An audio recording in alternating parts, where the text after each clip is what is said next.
a service of CNC Worldwide.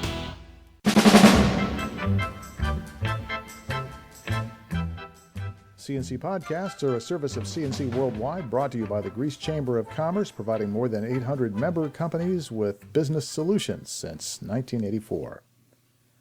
President Obama held a conference call with state and local government officials Wednesday. The subject, Ebola.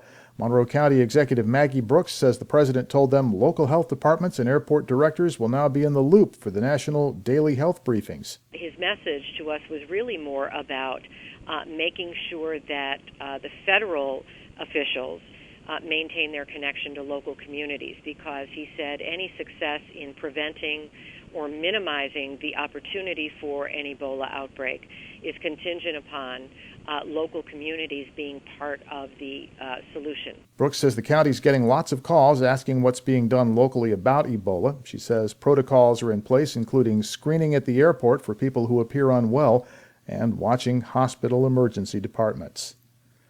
The Attorneys General of New York and Pennsylvania have announced creation of a Northeast and Mid-Atlantic Heroin Task Force, a multi-state force that will try to cut the flow of illegal drugs across the state lines.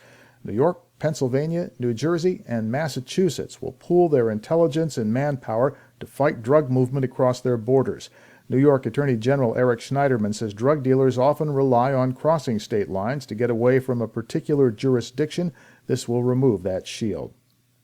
Buffalo's Terry and Kim Pegula are the new owners of the Buffalo Bills franchise by unanimous vote of the NFL team owners. Terry Pegula had only brief comments on Wednesday. If you asked me 10 years ago if I was going to own the Sabres and the Bills, I would have called you a liar. So I didn't hear that. It goes back further than you may think. I obviously, when I was asked when I bought the Sabres, are you interested in the Bills? Do you expect me to say yes? I can't, but it goes back further than you may imagine. You think you got a good deal?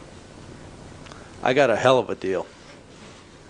I own the team. He says he'll have more to say at a formal news conference on Friday after it's signed, sealed, and delivered.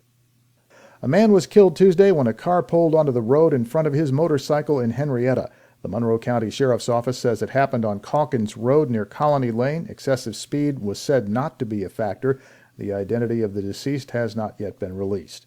The Rochester man killed in a shooting on Pearl Street Tuesday night has been identified as 23-year-old Sheldon Lipford, Jr. Police say Lipford was shot while sitting in his car at 187 Pearl Street during an argument. The victim hit the gas and sped away when the shooting started, but crashed into another car on Pearl Street, then hit a number of parked vehicles, and he was pronounced dead about 40 minutes later at Strong Memorial Hospital. A 50-year-old Rochester man has been charged with criminal possession of stolen property. He was caught using credit cards stolen from a patient at Rochester General Hospital.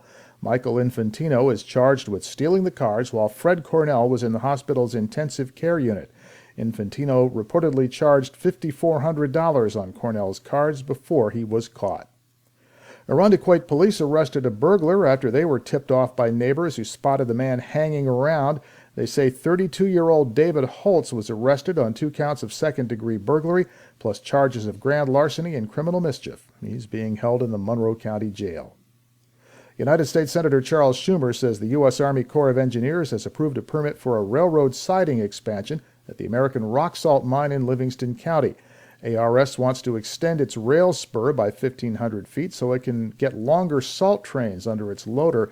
It needed a federal permit because the land might contain Native American remains and artifacts. As part of this permit, protocols have been set up with the Seneca Nation for respectful handling of remains or Indian artifacts that may turn up. Your next CNC podcast is whenever you click on one of our pages and catch one. We post updates as necessary. I'm Bud Lowell, CNC Worldwide.